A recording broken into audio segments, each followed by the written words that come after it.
दोस्तों नमस्कार, जय हिंद, वंदे मातरम। आप सभी का स्वागत है आपके अपने चैनल गोल्डन पाठशाला में।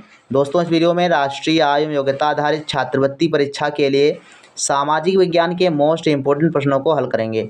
दोस्तों इस वीडियो में संविधान यानी नागरिक शास्त्र से संबंधित प्रश्नों को हल करेंगे। प्यारे बच्चों, आपकी परीक्षा में 8 से 10 प्रश्न संविधान से पूछे जाते हैं, जिसके लिए हमने आपको 2009 से लेकर 2023 तक के सभी प्रीवियस ईयर क्वेश्चन पेपर से आए हुए प्रश्नों को हल करा दिया है 3 वीडियो के माध्यम से। अगर आपने वो वीडियो नहीं देखे हैं तो लिंक डिस्क्रिप्शन में दिया गया है, आप वहां से जाकर देख सकते हैं। और आज से हम लोग स्टार्ट कर रहे हैं टॉप 500 प्रश्नों की सीरीज, जो केवल संविधान से संबंधित होंगे।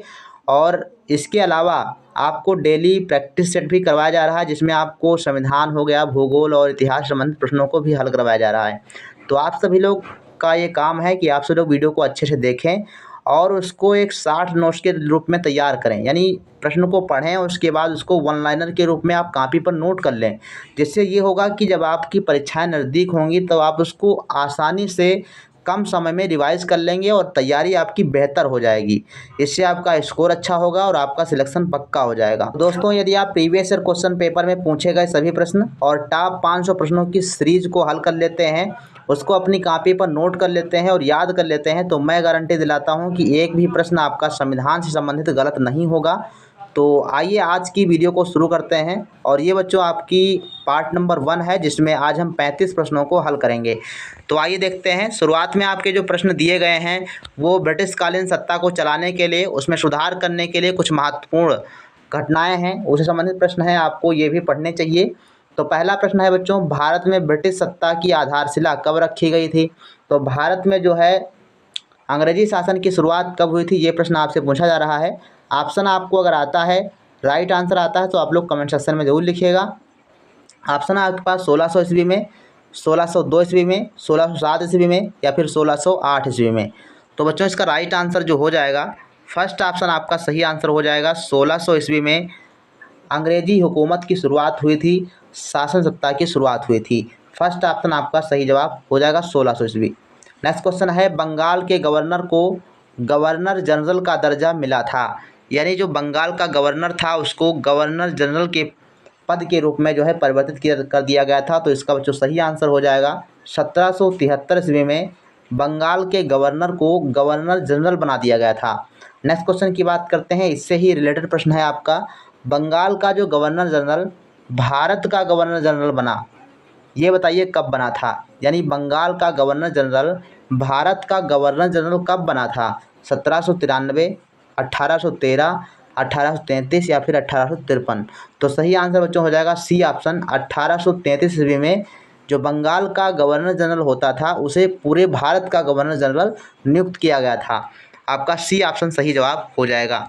फोर्थ नंबर प्रश्न है, भारत में पोर्टफोलियो विभागीय व्यवस्था कब लागू की गई थी? तो आंसर आपको कमेंट सेक्शन में लिखना है, क्या होगा? 1813, 1833, 1853 या फिर 1861? राइट आंसर क्या है आप सभी लोग कमेंट सेक्शन में लिखिएगा। तो इसका बच्चों सही जवाब हो जाएगा 1861 ईस्वी में जो है पोर्टफोलियो यानी विभागीय व्यवस्था को लागू किया गया था। D answer is the right answer, आप इसको ध्यान रखिएगा। 5 नंबर क्वेश्चन है, भारत में सांप्रदायिक निर्वाचन कब लागू हुआ था? 1861, 1892, 1909 या फिर 1919? तो इसका बच्चों राइट आंसर आपका हो जाएगा सी ऑप्शन, 1919 ईस्वी में सांप्रदायिक निर्वाचन की शुरुआत हुई थी। इसके बाद है प्रश्न संख्या 6, इंग्लैंड में भारत के प्रशासन से संबंधित उच्चायुक्त यानी उच्च आयुक्त की नियुक्ति कब की गई थी? 1909, 1919, 1935 या फिर 1945? तो इसका बच्चों राइट आंसर हो जाएगा बी ऑप्शन, 1919 में। नेक्स्ट क्वेश्चन है 7 नंबर, प्रांतों में द्वैध शासन की स्थापना की गई थी। तो इसका बच्चों सही आंसर हो जाएगा 1919 ईस्वी में प्रांतों में द्वैध शासन की स्थापना की गई थी। और इसी से रिलेटेड आपका प्रश्न है 8 नंबर, केंद्र में द्वैध शासन की स्थापना कब की गई थी? तो इसका बच्चों सही जवाब है 1935 ईस्वी में केंद्र में द्वैध शासन की स्थापना की गई थी। तो बिल्कुल आपको ध्यान रखना है, प्रांतों में 1919 और केंद्र में बात करेगा तो 1935। इसी से रिलेटेड अगला प्रश्न है, प्रांतों में द्वैध शासन की समाप्ति कब की गई थी? प्रांतों में जो है द्वैध शासन समाप्त कर दिया गया जब केंद्र में जो है द्वैत शासन की स्थापना हो गई तो प्रांतों का जो द्वैत शासन था उसको समाप्त कर दिया गया था। तो सही जवाब हो जाएगा सी ऑप्शन आपका 1935। नेक्स्ट क्वेश्चन की बात करते हैं। 10 नंबर प्रश्न है कि संघीय न्यायालय स्थापित हुआ था। तो ये बच्चों 1935 में स्थापित हुआ था। सी आंसर आपका सही जवाब हो जाएगा। 11 नंबर प्रश्न कहता है कि अंतरिम सरकार की स्थापना किसके नेतृत्व में हुई थी। तो अंतरिम सरकार की स्थापना बच्चों पंडित जवाहरलाल नेहरू के नेतृत्व में हुई थी। बी ऑप्शन आपका सही जवाब हो जाएगा। 12 नंबर प्रश्न कहता है कि माउंट बेटन योजना क्या थी। तो माउंट बेटन योजना बच्चों भारत पाक विभाजन योजना थी, यानी भारत और पाकिस्तान को दो भागों में बांटने की योजना थी। ए ऑप्शन आपका सही जवाब हो जाएगा। नेक्स्ट प्रश्न है 13 नंबर, भारत को स्वतंत्रता कब प्राप्त हुई थी। तो भारत बच्चों सभी को पता है कब स्वतंत्र हुआ था, तो 15 अगस्त 1947 को। अगर पाकिस्तान की स्वतंत्रता की बात करेंगे तो 14 अगस्त 1947 को जो है पाकिस्तान आज़ाद हुआ था, और भारत जो है 15 अगस्त 1947 को आज़ाद हुआ था। नेक्स्ट क्वेश्चन की बात करते हैं। 14 नंबर प्रश्न है, कांग्रेस ने कब पूर्ण स्वराज का लक्ष्य घोषित किया गया था। तो इसका बच्चों सही जवाब है कांग्रेस के द्वारा लाहौर अधिवेशन जो 1929 में हुआ था उसमें पूर्ण स्वराज की मांग की गई थी। ए ऑप्शन आपका बिल्कुल सही जवाब हो जाएगा, लाहौर अधिवेशन 1929 में। नेक्स्ट क्वेश्चन है 15 नंबर, संविधान सभा की प्रथम बैठक कब की गई थी। तो इसका बच्चों सही आंसर क्या है आप सभी लोग कमेंट सेक्शन में लिखिएगा। ऑप्शन है आपके पास 6 दिसंबर 1946, 7 दिसंबर 1946 या फिर 8 दिसंबर 1946, और डी ऑप्शन है 9 दिसंबर 1946। तो सही आंसर बच्चों है 9 दिसंबर 1946 को संविधान सभा की प्रथम बैठक की गई थी, जिसमें अस्थायी अध्यक्ष के रूप में सच्चिदानंद सिन्हा को चुना गया था। तो डी आंसर आपका सही जवाब बिल्कुल हो जाएगा। और सेकंड बैठक की बात करें, जो दूसरी बैठक हुई थी वो 11 दिसंबर 1946 को हुई थी। नेक्स्ट प्रश्न की बात करते हैं। 16 नंबर प्रश्न है, संविधान सभा के अध्यक्ष कौन थे। तो ये बच्चों थे डॉक्टर राजेंद्र प्रसाद। सी ऑप्शन सही जवाब हो जाएगा। 17 नंबर प्रश्न कहता है कि संविधान सभा की महिला सदस्य थीं। तो महिला सदस्य कौन थीं, इसके लिए कूट नीचे दिया गया है। ऑप्शन आपके पास है श्रीमती सरोजिनी नायडू, श्रीमती विजयलक्ष्मी पंडित, श्रीमती कल्पना दत्ता और श्रीमती ललिता दास। तो इसके लिए कूट है केवल एक सही है। बी ऑप्शन है 1 और 2 दोनों सही हैं, या फिर 1, 3 और 4, या फिर 1, 2, 3, 4 सभी थे।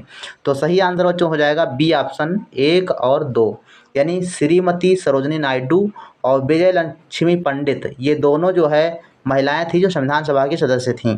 सही आंसर आपका हो जाएगा बी ऑप्शन। 18 नंबर क्वेश्चन कहता है कि संविधान सभा के विधिक सलाहकार थे।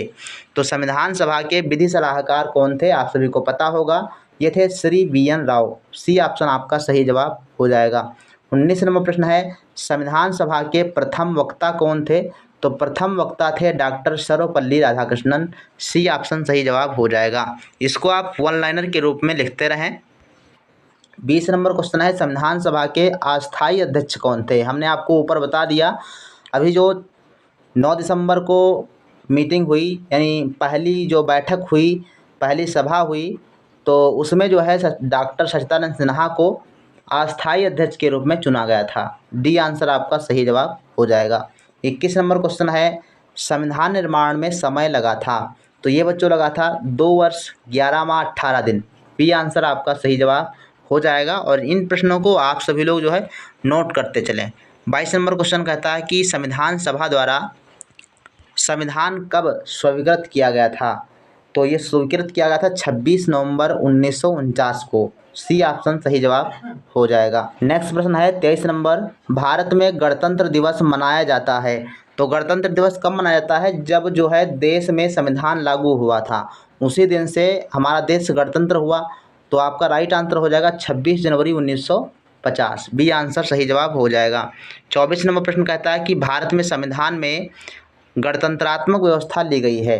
तो भारतीय संविधान में गणतंत्रात्मक व्यवस्था फ्रांस के संविधान से ली गई है।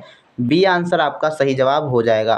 25 नंबर प्रश्न कहता है कि भारत के संविधान में समवर्ती सूची का प्रावधान लिया गया है।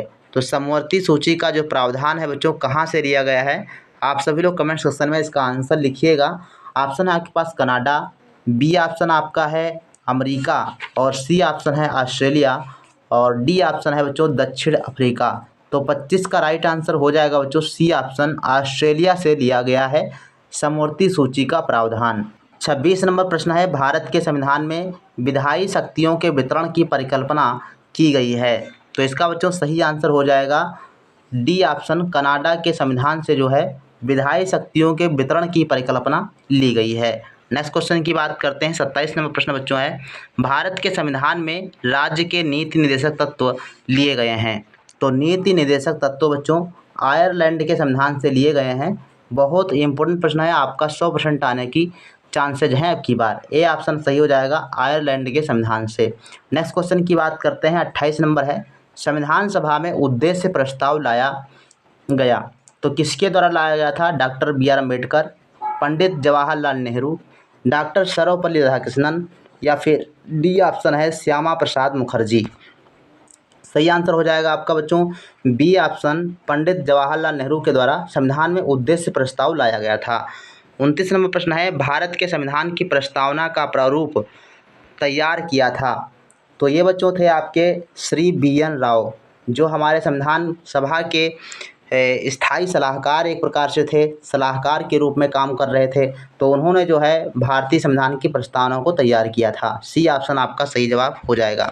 नेक्स्ट प्रश्न की बात करते हैं और 30 नंबर प्रश्न है, प्रस्तावना में संशोधन हो सकता है, नहीं हो सकता, संविधान में उल्लिखित नहीं है, उपरोक्त में से कोई नहीं। तो सही जवाब बच्चों है हो सकता है, संविधान की जो प्रस्तावना है उसमें संशोधन हो सकता है। नेक्स्ट प्रश्न है 31 नंबर, संविधान की आत्मा कहा गया है। तो संविधान की आत्मा किसे कहा जाता है? प्रस्तावना को कहते हैं। ए ऑप्शन आपका सही जवाब हो जाएगा। तो संविधान की आत्मा किसको कहते हैं? प्रस्तावना को कहते हैं। इसके अलावा एक और प्रश्न आप याद रखिएगा कि संविधान की अंतर आत्मा किसे कहा जाता है? तो अंतर आत्मा बच्चों मौलिक अधिकारों को कहा जाता है। ध्यान रखिएगा, अगर ये पूछा जाए कि संविधान की आत्मा किसे कहते हैं तो प्रस्तावना है, लेकिन संविधान की अंतर आत्मा की बात करेगा तो मौलिक अधिकार हैं। इसके बाद है नेक्स्ट 32 नंबर प्रश्न, भारत की सर्वोच्च सत्ता निहित होती है। तो भारत की सर्वोच्च सत्ता बच्चों जनता में निहित होती है। सी ऑप्शन आपका सही जवाब हो जाएगा। 33 नंबर प्रश्न कहता है कि गणराज्य शब्द से तात्पर्य है। ऑप्शन आपके पास हैं और ऐसे लंबे प्रश्न आपसे पूछ सकता है। राज्य एक प्रमुख आनुवंशिकता के आधार पर पद प्राप्त कर सकता है, गलत जवाब है। और बी ऑप्शन है राज्य का प्रमुख निर्वाचन के आधार पर पद प्राप्त करता है, यही आपका बिल्कुल सही जवाब हो जाएगा। और सी ऑप्शन भी पढ़ लीजिए, राज्य का प्रमुख ब्रिटेन द्वारा मनोनीत होता है, तो ये गलत है। तो राइट आंसर आपका बी ऑप्शन हो जाएगा, राज्य का जो प्रमुख होता है वो निर्वाचन के आधार पर अपना पद प्राप्त करता है। 33 नंबर प्रश्न है, समाजवादी राज्य में होता है। तो समाजवादी राज्य में क्या होता है? राज्य के आर्थिक संसाधन राज्य के स्वामित्व में होते हैं। बिल्कुल सही आंसर है, ए ऑप्शन आपका बिल्कुल सही जवाब हो जाएगा। 35 नंबर और आज की वीडियो का लास्ट प्रश्न है, भारत में सार्वभौमिक मताधिकार आयु है 18 वर्ष पूर्ण होने के बाद वो वयस्क मताधिकार के लायक हो जाता है। कोई भी व्यक्ति जो 18 वर्ष या 18 वर्ष से अधिक है तो उसको वोट देने का अधिकार हो जाता है। तो यही बच्चों हैं सार्वभौमिक मताधिकार।